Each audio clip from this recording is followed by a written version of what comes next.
C'est bon. Donc, bonjour à tous. Bonjour. Merci de nous rejoindre pour ce petit webinaire.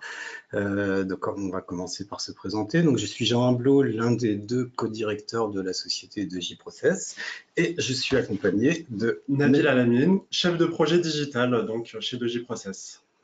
Voilà, alors ce matin, on va vous parler des supports digitaux qui peuvent être utilisés pour l'animation des formations présentielles.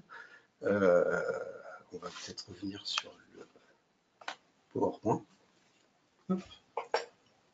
On va couper la caméra du coup pour vous laisser profiter du PowerPoint dans son intégralité. Hop. Et on va passer au sommaire de notre petite réunion. Donc, on a prévu de vous faire une petite introduction, une présentation de la société de J-Process, une présentation succincte, une petite introduction sur le digital dans le monde de la formation et le pourquoi de l'utilisation du digital dans la formation. Ensuite, on prendra pour exemple deux cas deux applications que nous avons réalisées. Donc le 2J-Eval System, donc un système d'évaluation digital, et puis le kit du formateur qui était également un système digital qui permet de présenter, c'est un support de présentation pour les formations. On parlera d'un cas client et puis ensuite on sera à votre disposition pour répondre à vos éventuelles questions. Voilà. Alors, en premier lieu, donc la société de J-Process, pour ceux qui ne la connaissent pas, donc qui sommes-nous? Nous sommes une société de réalisation, production de supports numériques digitaux, donc avec une spécialité assez forte, assez marquée dans les domaines de la santé, la sécurité, la prévention au travail. On fait d'autres produits de formation, par exemple des formations techniques, mais la majorité de nos réalisations sont tournées vers la prévention au travail. Les supports que l'on réalise, c'est tout type de support en fait. En premier lieu des supports e-learning, mais également ces dernières années, beaucoup de réalité virtuelle parce que c'est un type de support qui est en vogue, on va dire, entre guillemets. On a également donc un système de mobile learning qu'on a mis au point l'année passée. Avec l'utilisation des smartphones. Et puis, donc, on réalise également des supports d'animation pour les présentiels, pour certains de nos clients. À côté de ça, on fait d'autres types de supports. On est capable de créer des supports papier, des affiches, des livrets, etc. On ne s'interdit rien. Voilà. Quelques distinctions, donc la plus récente étant le prix de l'innovation au Salon Préventica 2009.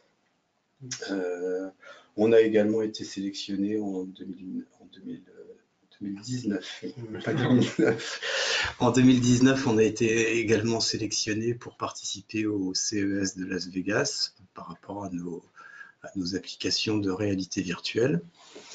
Voilà. Quelques-uns de nos clients un petit peu grands comptes, c'est pas exhaustif, donc voilà, on travaille pour beaucoup de grands comptes. Ça, en général, ce sont pour des réalisations sur mesure, car nous avons également, notre activité est également tournée vers la réalisation de supports qu'on appelle sur étagère, donc des produits génériques sur des thèmes de prévention sécurité qui sont disponibles, prêts à l'emploi. Donc, on a environ 70 produits digitaux donc sur étagère ou standard. Pour nous, c'est synonyme, que ce soit en e-learning, en support monoposte ou d'autres types tels que les programmes de réalité virtuelle. Et avec ça, on touche plus de 5000 clients en France, voire à l'étranger. Voilà, je crois qu'on arrive... donc, un petit arrêt sur notre méthode de travail pour les réalisations sur mesure. Donc, on adopte une méthodologie agile, pour ceux qui connaissent. Et en général, donc le client a un interlocuteur unique qui est le chef de projet, qui va être un petit peu le chef d'orchestre de la réalisation chez nous et qui va permettre, qui va orchestrer les différentes productions, les différents médias, puisqu'on réalise en interne, donc on maîtrise en interne la production de tout type de médias, que ce soit la 3D, l'infographie 2D, le motion design, et j'en passe des meilleurs. On est vraiment autonome et on maîtrise toutes ces productions. J'ai oublié la vidéo, la photo, etc. Et le son, puisqu'on est multimédia. Voilà. Donc, je vais passer maintenant la parole à Nabil, qui va donc vous faire une petite introduction sur l'évolution du digital en France et dans le monde de la formation. Voilà. Alors en fait, on fait ce petit aparté sur le digital en France, car pour nous, il est important d'étudier l'évolution donc en France pour comprendre donc justement l'intérêt qu'il y a dans le domaine du présentiel, voilà, d'intégrer du digital. Donc en fait, là on a une petite slide avec des chiffres donc de 2018 qui indiquent donc par rapport à la population française qu'en fait on a de plus en plus de personnes qui vont sur Internet régulièrement. Donc là on est sur un taux de pénétration de 88% d'utilisateurs Internet par rapport à la population globale. On a 58% des gens donc, qui vont régulièrement sur des réseaux sociaux. Donc 75% accèdent à Internet à partir de leur mobile et 31%, utilisateurs uniques mobiles. Donc on a 75% qui ont un smartphone, qui utilisent régulièrement, et 48% donc qui utilisent régulièrement les réseaux sociaux sur leur mobile. Donc en fait, ça c'est intéressant parce que par rapport au début, par exemple, du e-learning, de tout ce qui est digital, concrètement, on avait une tendance à repousser, à ne pas aller justement dans le digital, et justement le digital dans le présentiel pouvait faire peur les apprenants. Et là, en fait, on se rend compte que finalement, les apprenants, ils sont plutôt demandeurs. Et donc, je continue donc sur la poussée de la formation mixte. Et en fait, les apprenants, ils sont demandeurs. Et là, on voit ça sur ce graphique, donc, qui est une enquête réalisée auprès de 400 professionnels du monde de la formation. Et donc, en fait, sur les tendances et usages en formation. Et il s'avère que de plus en plus de structures proposent des plans de formation mixtes à leurs apprenants. Donc, en fait, concrètement, au début des années 2000, on a essayé le e-learning seul. Et en fait, ça a fait j'ai envie de dire un flop, c'est-à-dire que finalement très peu de structures proposent uniquement du e-learning seul, ou en tout cas quand ils ont un grand programme de formation. La formation présentielle finalement qui était majoritaire, au final maintenant une formation présentielle seule, les grands organismes ne sont plus que 29% à proposer cela, et on retrouve en fait une grosse tendance au blended learning, donc la formation mixte, avec 64% donc des formations voilà, sur cette enquête. Donc concrètement, qu'est-ce que c'est que le blended? C'est donc quelque chose de mixte qui va regrouper du présentiel et de la formation à distance. Et en fait, c'est comme ça que finalement, on se rend compte qu'on a vraiment un apprentissage qui est efficace, puisque les apprenants peuvent avoir du e-learning en amont de la formation, par exemple, revenir sur des points pendant le présentiel. Et voilà, on a un cursus de formation qui s'étale un peu plus sur le temps et avec des modalités différentes. Je repasse la parole à Jean, donc par rapport à un cas client, donc avec Total notamment. Voilà, donc c'est un cas parmi tant d'autres. Donc Total, avec qui on collabore depuis de nombreuses années. Donc eux, ils étaient justement dans cette problématique-là, enfin dans cette thématique-là, c'est-à-dire de proposer, de créer des supports qui soient à la fois appropriés pour une utilisation en présentiel, mais également qui soient appropriés pour une consultation en e-learning. Donc c'est ce qu'on a fait pour eux. On a réalisé une série de supports, notamment là il y a le témoignage de Pascal Bourdin. Donc avec lui c'était des supports sur le GPL, le gaz de pétrole liquéfié, des produits assez techniques.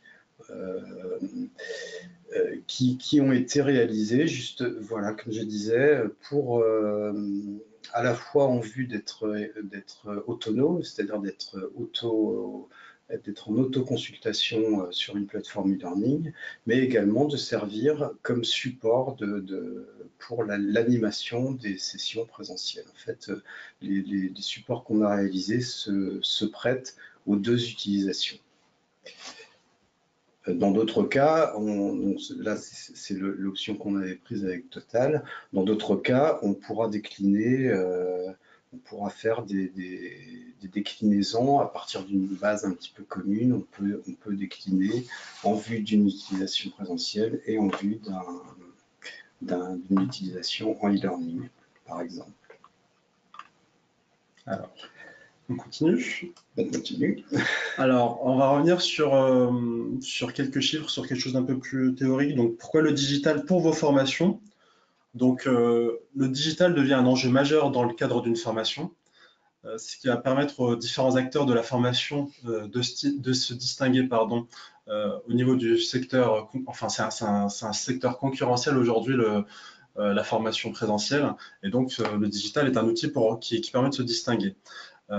Ce n'est pas qu'un outil, ou ce n'est pas du tout un outil, un gadget qui est destiné aujourd'hui à un effet waouh, c'était peut-être le cas il y a 10 ans, mais il doit être utilisé comme aide aux formateurs, donc notamment pour rechercher une efficacité pédagogique accrue, une modernisation des formations, et puis une mise à contribution des apprenants avec des interactions et une pédagogie active.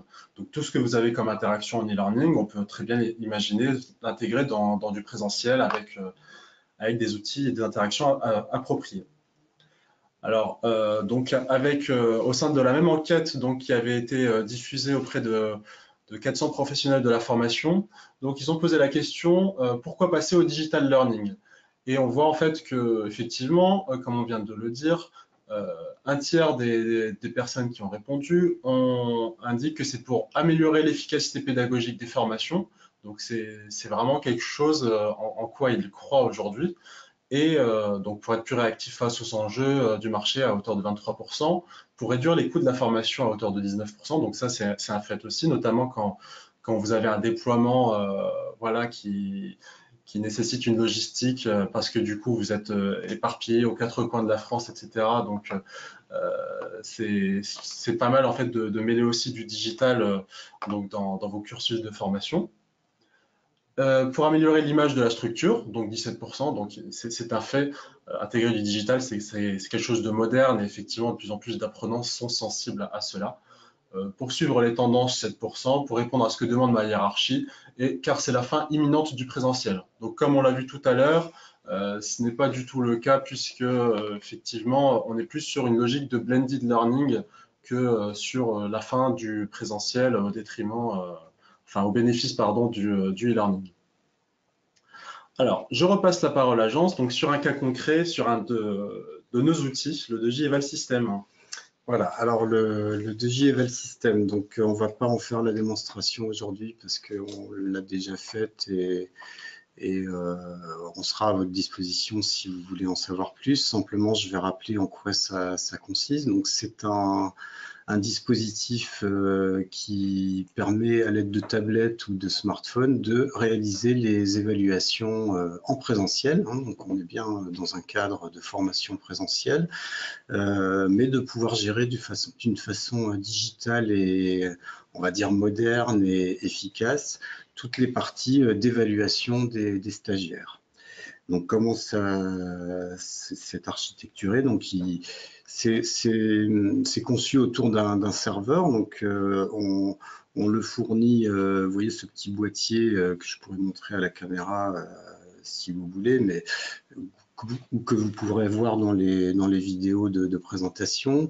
Ce petit boîtier sert de serveur, en fait. C'est un serveur autonome qui n'a pas à être relié à quoi que ce soit et pas à Internet, etc. Il contient une base de données et il est vraiment autonome et auquel se connectent des dispositifs donc, stagiaires, donc soit des tablettes, soit des smartphones.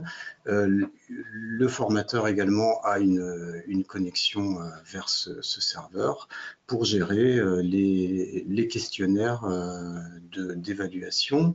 Il a également une partie qui lui permet de gérer les évaluations en pratique. Donc il a des grilles d'évaluation pratique qui lui permettent d'évaluer ses stagiaires sur des exercices pratiques. Tout ça étant géré numériquement par ce serveur qui peut être donc ce boîtier, mais qui peut être aussi installé sur un PC.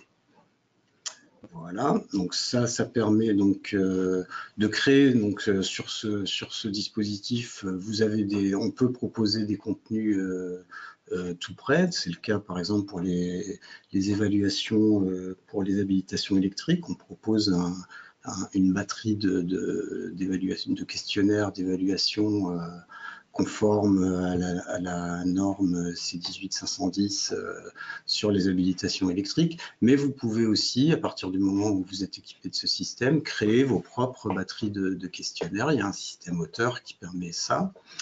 Vous évaluez donc vos stagiaires, comme je l'ai dit, via les tablettes, et vous pouvez, quand je dis vous, c'est le formateur, a une interface qui lui permet de suivre la progression et les résultats de ses stagiaires en temps réel.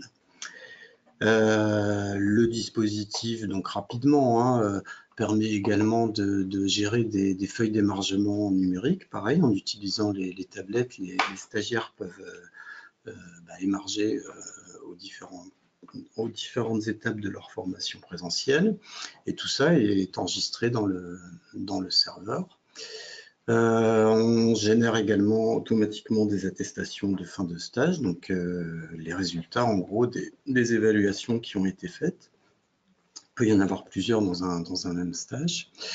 Tout ça, bien sûr, est stocké dans la base de données avec une traçabilité de ces résultats. On peut faire des statistiques et on peut notamment faire des statistiques sur le degré de satisfaction des stagiaires, puisque à la fin d'un présentiel, de façon classique, on a un questionnaire de satisfaction. Donc, on l'a intégré dans le JEVAL et on peut générer des statistiques de satisfaction des stagiaires.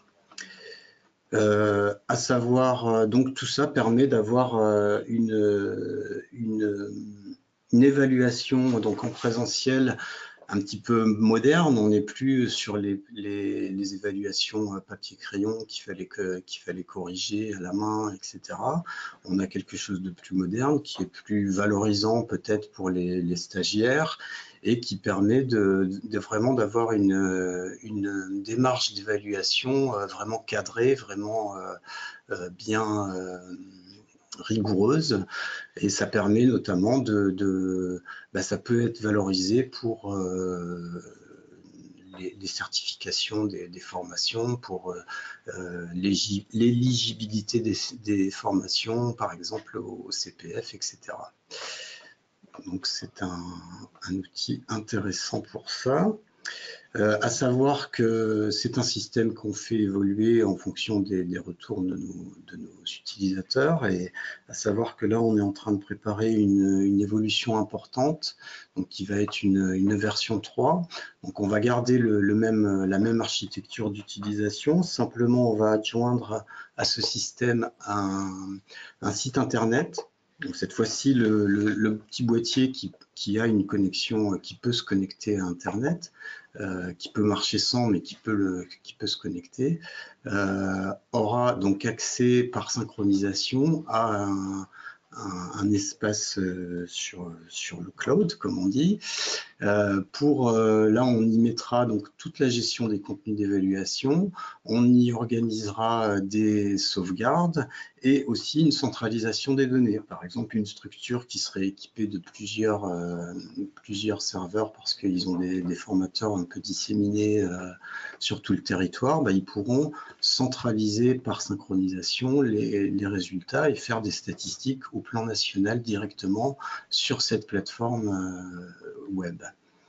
Et puis ça permettra également une grosse évolution. Ça va permettre aussi d'utiliser les mêmes contenus d'évaluation pour faire ce qu'on appelle des évaluations à froid, c'est-à-dire par exemple un mois après une formation présentielle ou au contraire quelque temps avant une formation présentiel, d'utiliser ces contenus d'évaluation pour faire une évaluation en ligne. C'est-à-dire que les stagiaires pourront se connecter également sur cet espace Internet pour faire des évaluations depuis chez eux.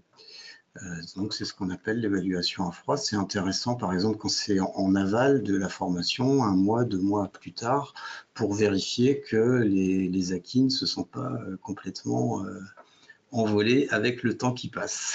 Voilà. Voilà pour ce qui est du 2J Eval. Si vous avez des questions, évidemment, tout à l'heure, vous pourrez nous les poser et puis on est à votre disposition pour vous en donner plus de détails. Et puis il y a une vidéo également. Je sais pas, je vais passer le petit lien. Oui, il était dessus. Voilà, vous allez être destinataire du support de cette présentation et donc sur certaines pages comme là vous avez des liens qui vous emmèneront vers une vidéo un peu plus détaillée. Donc là on a fait une petite vidéo de présentation du 2J Eval System et puis bien sûr nos services commerciaux sont à votre disposition si vous voulez en savoir plus. Je vais repasser la parole à Nabil pour la présentation du kit du formateur. Donc, le kit du formateur, c'est donc notre deuxième outil destiné au présentiel. Donc, qu'est-ce que c'est? Donc, le kit du formateur, il permet d'accéder donc aujourd'hui à tous nos produits standards disponibles donc pour vos formations en présentiel. Donc, concrètement, nos produits standards, on a sur énormément de thèmes comme la prévention routière, le risque chimique, chute de plein pied, etc. Donc, relatif à la sécurité et la santé au travail.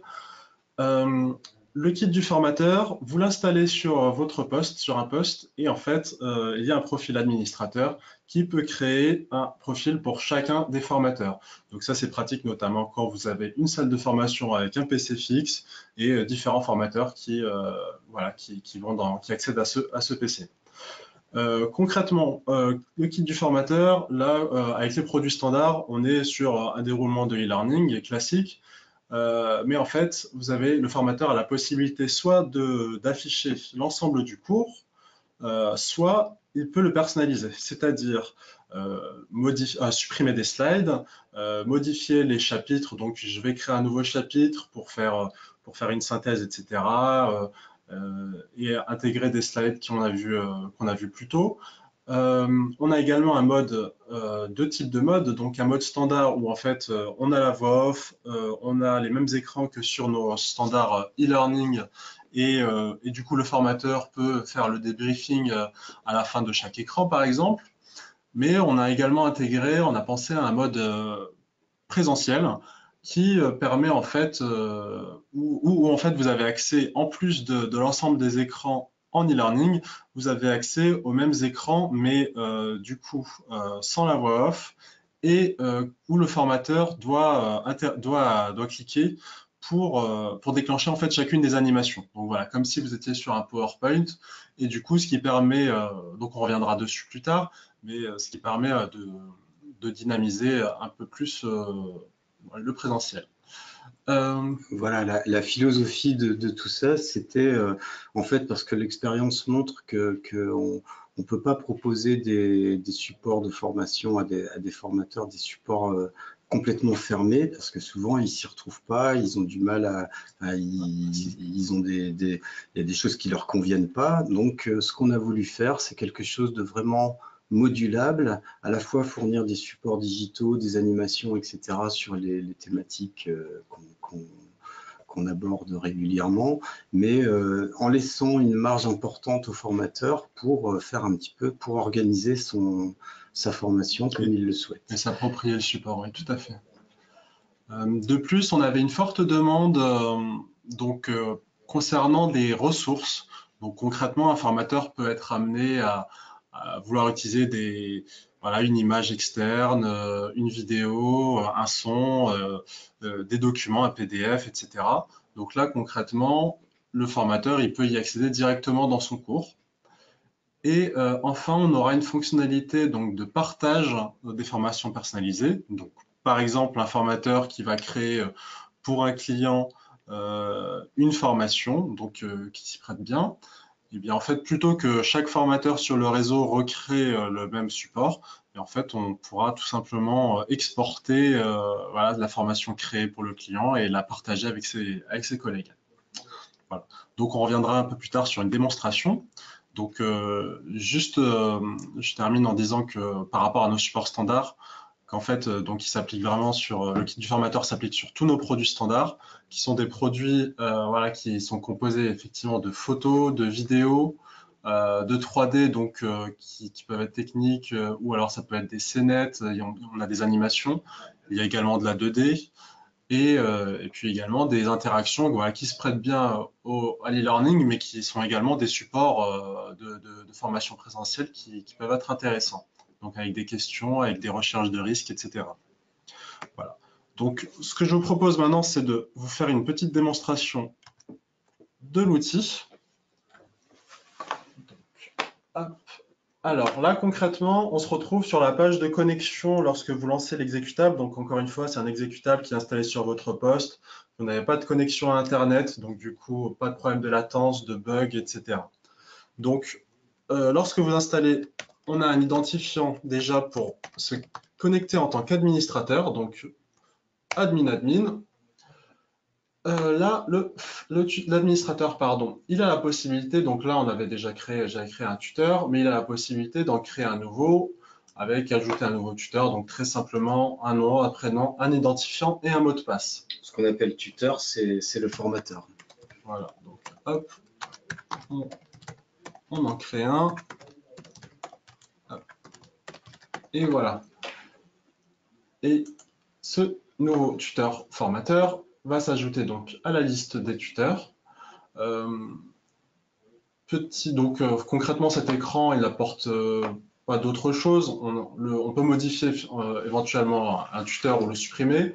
Et puis, l'administrateur, il a également la possibilité de modifier son mot de passe voilà, si nécessaire pour éviter que d'autres personnes se connectent. Voilà, donc je me déconnecte du profil tuteur. Je vais me connecter avec celui que j'avais créé. Hop. Et donc là, on voit l'interface quand je me connecte en tant que formateur. Et on a, donc là en l'occurrence, on a un kit du formateur qui est composé de 2 cours. Donc on a chute de plein pied et Prevent Ride. Donc le formateur voilà, qui va avoir des apprenants qui sont intéressés par chute de plein pied, il va cliquer sur ouvrir le cours dans chute de plein pied. Et là, voilà son interface. Ici en haut, isolé, on a le chute de plein pied avec un bouton lancer le cours, donc qui lui permet en fait de lancer le cours tel qu'il existe en e-learning. Voilà, donc ça, c'est le déroulé qu'on vous proposera en standard. C'est ça, voilà. Qui peut être utilisé tel quel. Donc si vous le souhaitez, voilà, on clique dessus. Le formateur voilà, peut présenter le sommaire comme ça, et puis ensuite, quand il clique dessus, ce e-learning apporte du son. Vous devez disposer d'un casque. Voilà, il a accès en fait au cours et les objectifs de ce programme sont de comprendre les causes et voilà, donc concrètement c'est un e-learning classique, c'est le programme tel qu'on l'a conçu. Hop, donc si je reviens en arrière, voilà, donc là on a vu la première fonctionnalité. Je lance le cours tel qu'il existe. Maintenant, comme l'expliquait Jean tout à l'heure, le formateur, en fonction des besoins, en fonction des apprenants qu'il va avoir, eh bien, il souhaite s'approprier voilà, le cours et il peut vouloir créer un nouveau cours personnalisé. Donc, voilà l'interface que l'on a. Donc, concrètement, sur cette interface-là, elle est découpée en différentes parties. Donc, sur la partie gauche, on a donc introduction, chute de plein pied, de quoi parle-t-on, etc. Il s'agit en fait du sommaire que l'on a vu précédemment. Donc là, le formateur, il peut le laisser comme ça, ou alors il peut, par exemple, je vais laisser l'introduction avant, mais je peux par exemple déplacer et modifier mon organisation, ou je peux encore, par exemple, ajouter un nouveau chapitre. Donc là, par exemple, j'ai conclusion, évaluation. Je souhaite ajouter un nouveau chapitre qui va s'intituler synthèse. Donc là, ce nouveau chapitre, donc là sur la droite, on voit en fait les écrans qui composent le chapitre. Actuellement, il est vide. Maintenant, je sais que j'ai des écrans qui m'intéressent ici. Ce qui peut être intéressant, c'est que du coup, le formateur ne connaissant pas forcément le contenu de chaque écran, d'autant plus qu'on a parfois des titres qui peuvent être identiques, bah, du coup, on a un petit bouton « Lire la séquence » à gauche de chaque écran qui permet, hop, il est apparu sur mon autre écran, je vais le basculer. Retenez ces conseils. Hop. Tout d'abord, voilà. sécuriser l'environnement dans lequel vous travaillez. Donc en fait, on a une pop-up qui s'ouvre voilà, en parallèle et qui permet de voir vraiment le contenu de l'écran. Et ce qui lui permet vraiment de se dire, bon bah tiens, cet écran, il m'intéresse et du coup, je souhaite le mettre dans ma synthèse.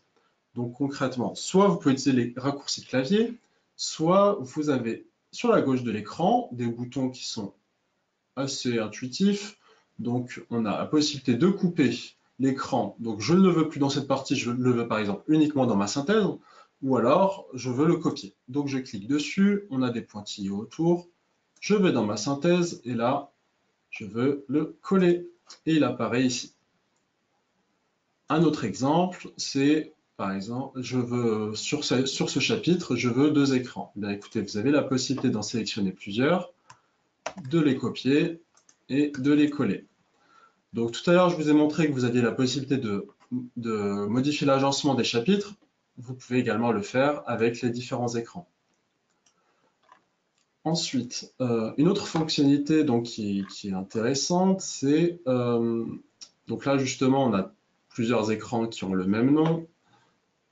Écoutez, vous pouvez tout à fait modifier un titre de chapitre parce que finalement le propos, vous trouvez que ce serait plus intéressant de l'appeler autrement.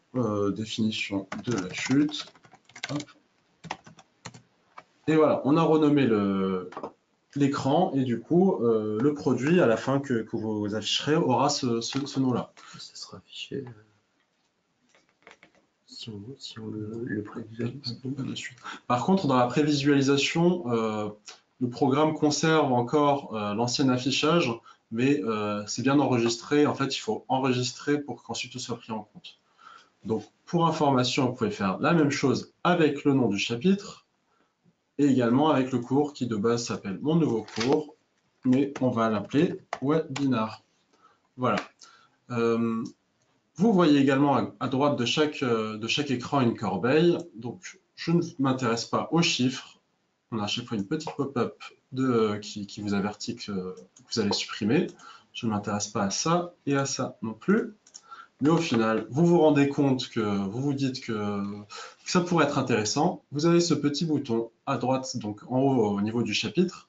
Donc, restaurer les pages supprimées. Et là, vous avez la liste de toutes les pages que vous avez supprimées dans le chapitre et la possibilité de les restaurer, tout simplement.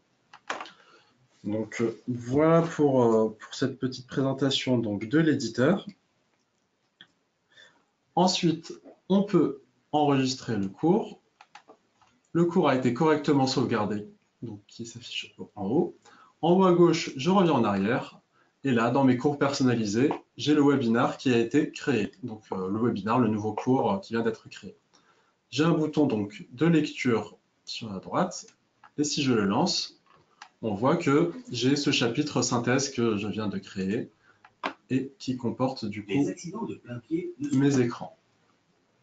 Vous allez entendre quelques témoignages relatant différents accidents.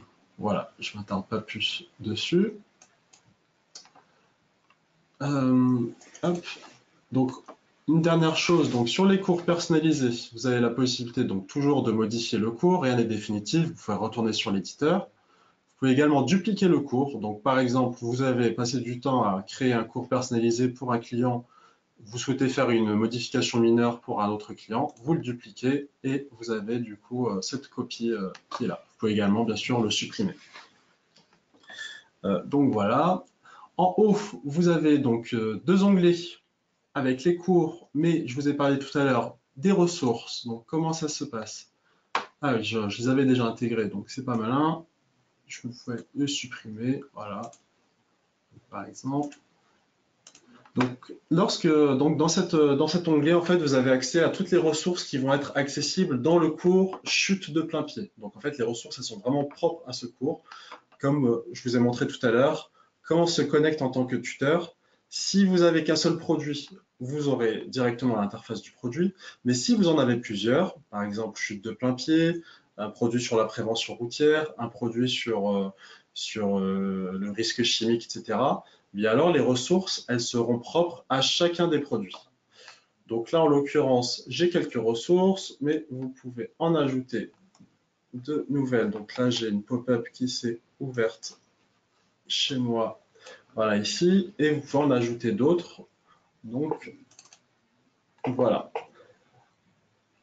Je n'ai pas besoin de sauvegarder, elles sont intégrées dedans. Et du coup, si je relance mon cours, n'importe lequel, hein, donc que ce soit les cours personnalisés ou le cours complet, et en fait, vous avez, hop, je fais pause, vous avez un bouton en haut à droite, voir mes ressources, et en fait, qui vous ouvre ça, et vous pouvez lancer tout simplement les différentes ressources. Donc, les ressources, ce sont des images, des audios, des vidéos qui s'ouvrent directement dans le produit. Hop. Incendie généralité. Pour qu'il y ait feu, il faut la combinaison voilà. de 3. Mais également, donc ça peut être un PDF qui va s'ouvrir également dans une pop-up. Et pour tout ce qui est document Office, donc Word, Excel, PowerPoint par exemple, donc ce sera ouvert directement dans Office. Voilà en ce qui concerne les ressources. Alors, maintenant, je vais faire une petite parenthèse, ou une grande parenthèse sur la partie justement mode présentiel, comme je vous en ai parlé tout à l'heure. Effectivement, là, vous avez vu, les écrans, ils défilent tout seuls, etc. Donc voilà. Maintenant, si je lance, donc là, j'ai lancé le deuxième programme, donc Prevent Ride, en l'occurrence. J'ai déjà créé un cours personnalisé ici. Hop. Qui traite de prévention pour les 2 roues. C'est ça. Et hop. Et là, en fait, je vais vous montrer en fait comment vous pouvez utiliser ces slides préparés pour le présentiel. Donc là, par exemple, si je lance l'introduction. Plus rapide, plus léger, plus maniable, plus économique, quelles qu'en soient les raisons, le nombre d'utilisateurs de 2 roues, qu'ils soient motorisés ou non, augmente de façon significative à travers le monde. Avec eux, c'est le nombre d'accidents dont sont victimes ces conducteurs qui augmente continuellement chaque année. De plus, les risques de blessures graves, voire de décès lors d'un accident, sont bien plus importants. J'avance un peu. Donc voilà, là vous venez de voir finalement un écran e-learning classique. Ça défilait tout seul. Donc une première utilisation des slides en mode présentiel, c'est que le formateur, par exemple, il peut très bien mettre un écran comme ça. Et puis ensuite, enchaîner. Là, je l'ai renommé comme ça, statistique débriefing. Donc c'est le même écran, mais du coup sans voix off. Et le formateur, il peut débriefer dessus. Donc je continue. Voilà, j'ai un écran avec la voix off, avec des enchaînements de photos. Et là, le même écran, mais qui est découpé, donc sans voix off, et les différentes animations, mais c'est au formateur de cliquer pour les passer, donc en fonction de son discours, de ce qu'il va dire donc par rapport au débriefing. Donc par exemple, je fais suivant, et voilà, et j'affiche les différentes photos qui étaient sur cet écran. Donc voilà, ça c'était un premier exemple de l'utilisation voilà, des écrans de présentiel. Donc maintenant, je vais accéder au sommaire. Un autre exemple, c'est tout simplement si vous souhaitez faire uniquement du présentiel. Hop, et j'ai un petit bug. Voilà. Que se passe-t-il? Hop. J'ai un petit souci technique. Je vous prie de m'excuser. Et en fait, bon, écoutez, je compose avec ce petit souci technique. La prise en compte et la prévention du risque routier. Et je vais basculer la pop-up que j'ai ici.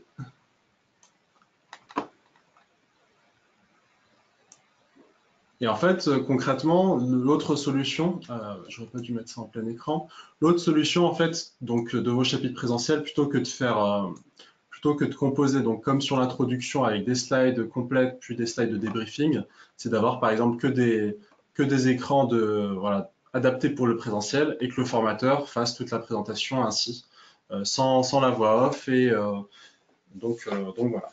C'est-à-dire ce qu'on a essayé de faire, c'est de proposer des contenus aux formateurs, soit des contenus qui s'appuient sur une voix off, donc c'est au choix du formateur, soit des contenus sans voix off, et là c'est le formateur qui prend la main pour donner les explications.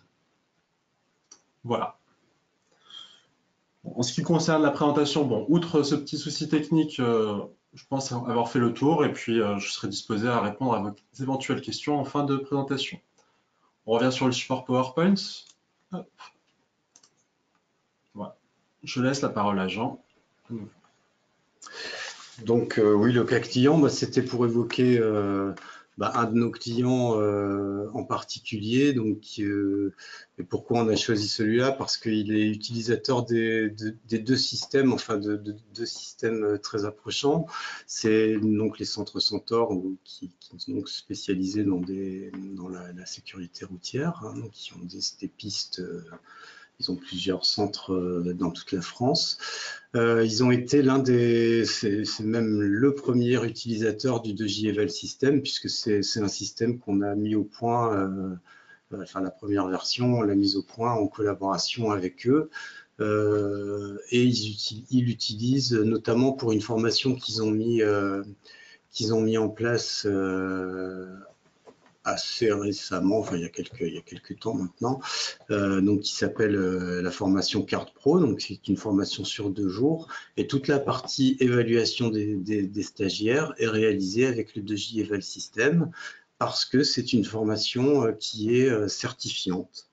D'ailleurs, c'est une formation qui a été validée, qui est certifiée NF Service Formation Continue, et du coup qui est éligible au CPF.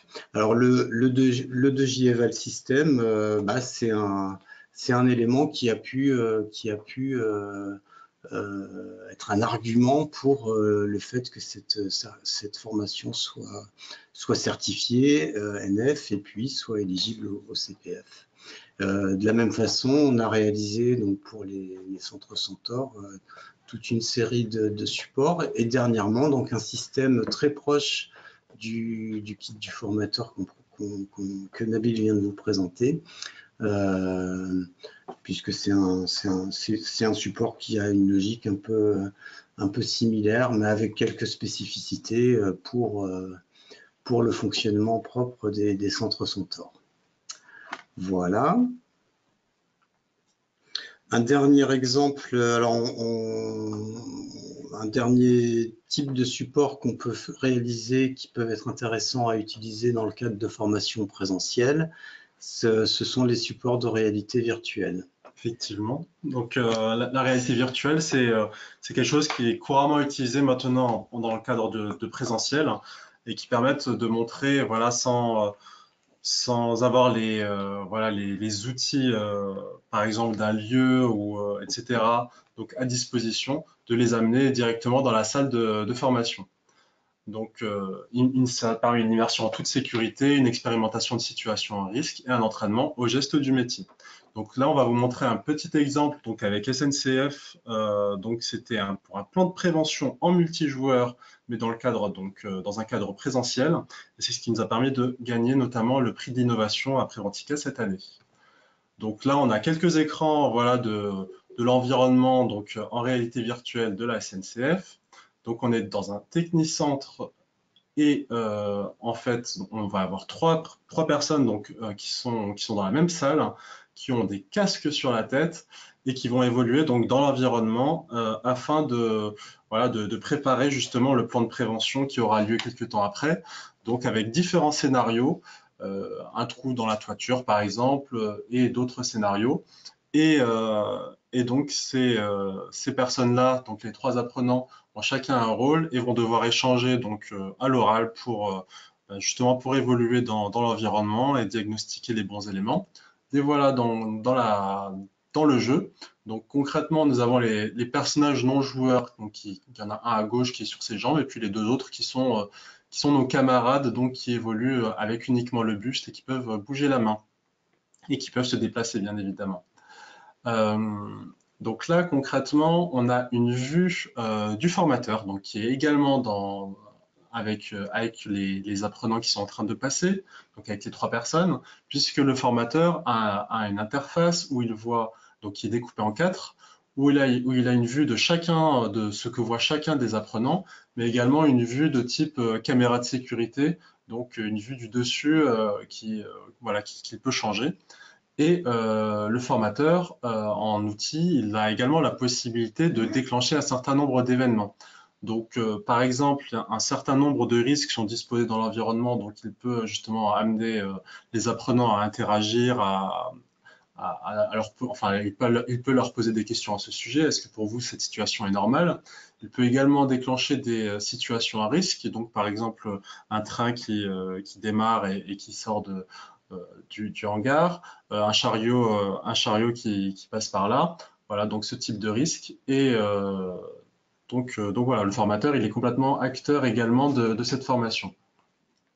Et en parallèle de cela, nous avons les autres apprenants donc qui voient la situation voilà, en temps réel et qui peuvent débriefer sur le moment et également par la suite avec les personnes qui sont passées et avec le formateur. Donc voilà, un puissant outil. Et de même que pour le 2J Eval, nous avons une vidéo qui est disponible et vous pourrez avoir un lien ici pour aller consulter ce teaser.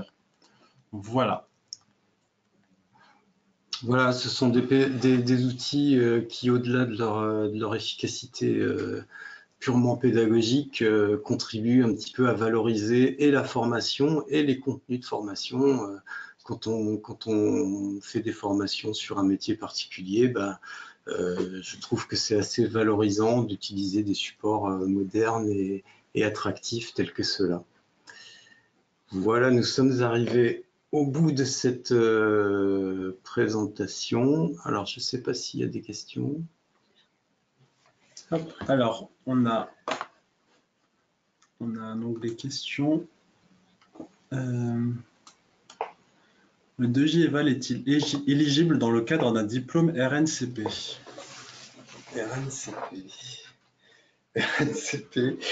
Donc le 2J Eval est-il éligible dans le cadre d'un diplôme RNCP? Là, je vous avoue que j'ai un trou. Qu'est-ce que c'est un diplôme RNCP? Quelqu'un sait? École de commerce. École de commerce. Ouais, écoutez, là, on pourra répondre ultérieurement, mais je ne sais pas trop. Je ne sais pas ce que c'est un diplôme RNCP en fait. Attendez, je suis désolé, à moins que... Pourquoi on ne peut pas...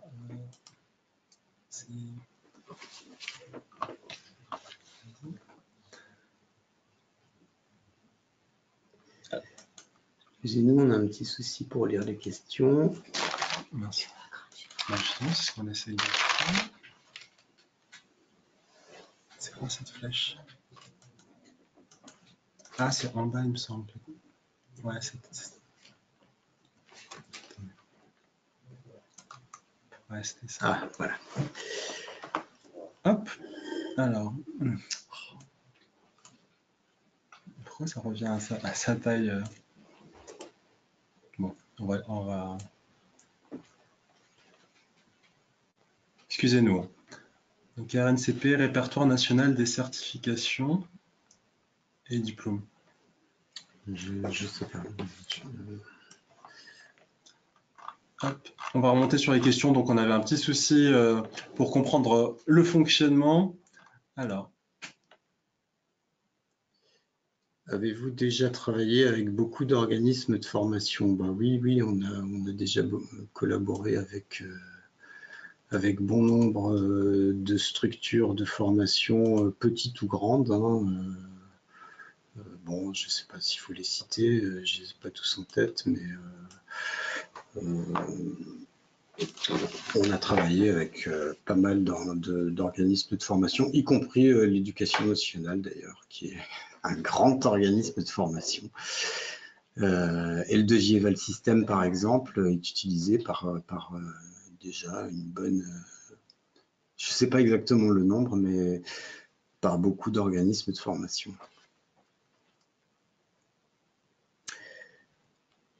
Le 2J Eval System s'adapte-t-il à des tablettes que nous possédons déjà? Oui, on se connecte on se connecte au DJ Eval System avec n'importe quel périphérique, tablette, smartphone possible. Il n'y a pas d'installation à faire sur la tablette ou le smartphone, il y a juste une connexion à établir.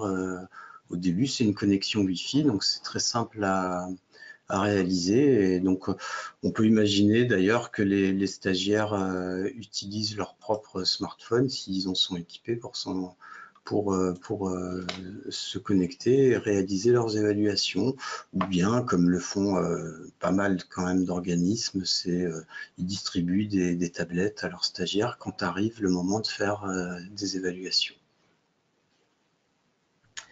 Le 2J Eval génère-t-il des notes? Bah oui, c'est un petit peu le but du jeu, puisque c'est un système d'évaluation donc qui comporte différentes façons de notation des résultats. Tout ça, c'est paramétrable dans le système auteur, mais il y a bien une note, il y a bien des notes qui sont attribuées. On peut fixer le seuil à atteindre pour considérer que le test, l'évaluation est réussie. Enfin, tout ça, c'est paramétrable, c'est prévu, donc on gère bien des notes.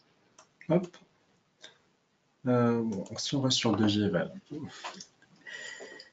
Quels sont les délais de sortie de la nouvelle version du 2J Eval System? Donc là, la dernière version, donc avec l'extension web dont j'ai parlé tout à l'heure, on la prévoit, on est en train de la finaliser, on la prévoit pour le début de l'année 2020.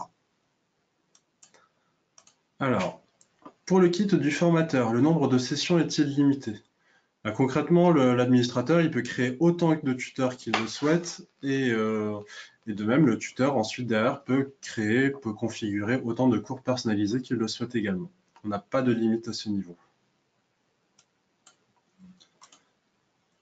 Le kit du formateur est-il vendu avec des formations intégrées à l'intérieur ou sont-elles en supplément? Et en fait, là, tout dépend justement de votre besoin. Concrètement, comme je vous le disais, on a tous les produits standards et en fait, finalement, vous faites vos courses. Si vous avez besoin de Prévent-Route, vous prenez uniquement Prévent-Route. Si vous avez besoin de 5 produits, vous en prenez 5. Et vous avez également la possibilité d'en prendre un aujourd'hui et puis dans 6 mois, finalement, vous dire que ce serait intéressant de rajouter d'autres produits dans notre catalogue. De même, peut-être que ça n'a pas été clair parce qu'effectivement, on a insisté sur les standards.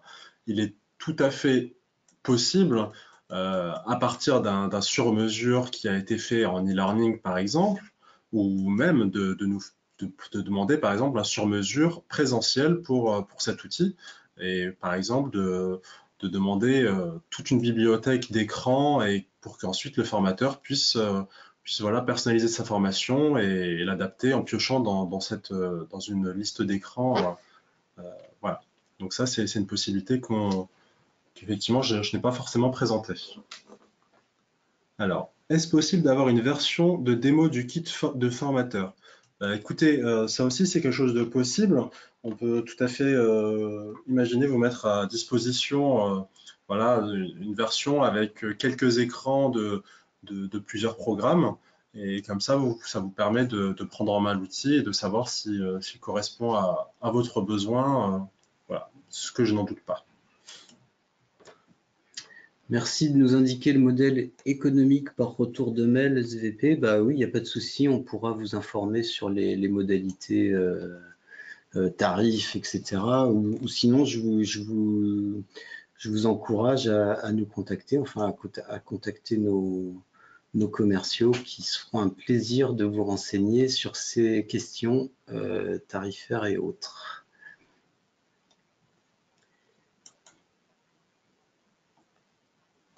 Les supports classiques en papier sont-ils personnalisables? Alors, les supports classiques en papier sont-ils personnalisables? Je ne suis pas sûr de bien comprendre la question. Bon, on réalise des livrets, par exemple pour les habilitations électriques, on propose des livrets stagiaires. qui sont personnalisables dans une certaine mesure. On peut y insérer des logos, je crois. Puis après, on ne s'interdit rien, mais évidemment, après, il y a des questions financières qui peuvent rentrer en ligne de compte si les personnalisations demandées sont plus ou moins importantes. Donc, il faut voir plus en détail les personnalisations en question. Alors, le kit formateur est-il accessible hors ligne? Écoutez, c'est sa force, hein. C'est que justement, on a un exécutable qui s'installe sur le poste et ensuite, on n'a aucune connexion à Internet. Tout est en local. Alors, où sont stockées les données cloud? Donc ça, j'imagine que c'est pour le DJEVAL et donc la prochaine version à venir. Bah, les données, elles vont être stockées sur un serveur Internet, tout ce qu'il y a de plus classique. Et donc, on aura un système de synchronisation automatique des DJEVAL systèmes, donc des petits boîtiers ou des versions PC qui sont utilisés localement. On aura donc un système de synchronisation automatique. Ça sera très simple à utiliser pour les formateurs. Est-il possible de créer nos propres évaluations? Bah oui, bien sûr. C'est fait pour ça. Enfin, c'est un des gros points forts du DJEVAL système, c'est qu'il y a tout un système auteur qui vous permet de créer vos contenus d'évaluation de A à Z. Alors, simulation 3D, puissance de la station de travail et coût. Alors en fait, au niveau de la réalité virtuelle, on propose un peu tous les coûts. C'est-à-dire qu'on peut très bien, on travaille beaucoup avec tout ce qui est Oculus Go. Donc c'est un casque de réalité virtuelle autonome voilà, qui est en entrée de gamme. Vous n'avez pas besoin de PC en parallèle. Et effectivement, on propose un certain nombre de recherches de risques, par exemple, qui sont adaptées, donc des recherches de risques standards, qui sont adaptées à ce matériel. Ensuite, si on part sur l'exemple donc du multijoueur que je vous ai montré, là on est sur un produit sur mesure avec une 3D plus poussée et on est sur l'utilisation de Vive Pro. Donc c'est des casques voilà, qui ont un budget plus important puisqu'il me semble qu'on est sur 1400 à 1600 euros, voire un peu plus. Donc pour le casque avec les capteurs. Et puis derrière, vous avez également besoin d'un PC avec notamment donc un PC assez puissant et une carte graphique. Donc si je dis pas de bêtises, où on est sur une TI 1080 TX. Donc voilà. TI, pardon. Il y a beaucoup de questions en fait. Je ne sais pas si on va toutes les prendre.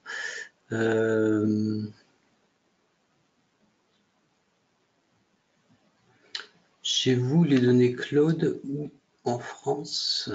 Est-ce que du coup c'est en France ou à l'étranger? Pour la gestion de nos serveurs, on a un prestataire spécialisé, c'est en France, mais c'est un prestataire spécialisé, c'est pas dans nos locaux propres, voilà, pardon, chez un professionnel.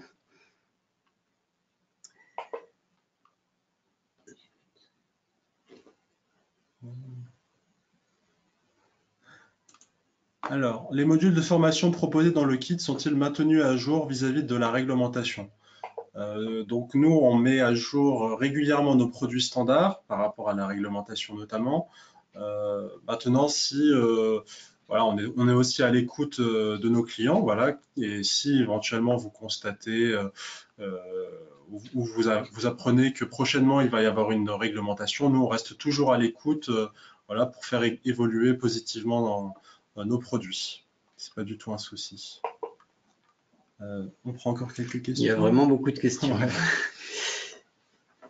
On peut pas entrer dans le détail, notamment pour ce qui est de la réalité virtuelle, mais encore une fois, je vous invite, si ça vous intéresse, je vous invite à nous contacter pour plus de détails, parce que là, ça serait un petit peu compliqué de répondre à tout.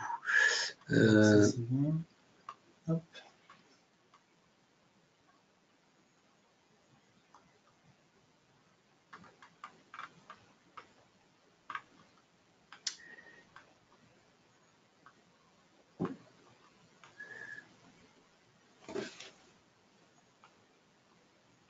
simulation. Je pense que là, on va se perdre un peu. Est-ce que cela fonctionne sur Mac? Pour ce qui est du Dogieval système, ça fonctionne avec tout type de périphérique. Donc, ça fonctionne avec les iPhones, ça fonctionne avec les tablettes Apple, ça fonctionne avec des tablettes Android, ça fonctionne avec vraiment tout type. Pour ce qui est du kit formateur, ça fonctionne sur Mac. Oui, ça fonctionne également sur Mac, puisque notre développeur travaille également sur Mac, donc il n'y a aucune raison pour que ça ne fonctionne pas. Voilà. Ok, écoutez, on n'a pas répondu complètement à tout, mais je pense qu'on a répondu aux principales questions. Donc, si on n'a pas d'autres qui arrivent, on va peut-être arrêter là. En vous remerciant pour votre participation, et puis encore une fois, on est à votre disposition pour vous apporter plus d'informations si vous en avez le besoin. Merci à vous, à bientôt. Au revoir. Au revoir.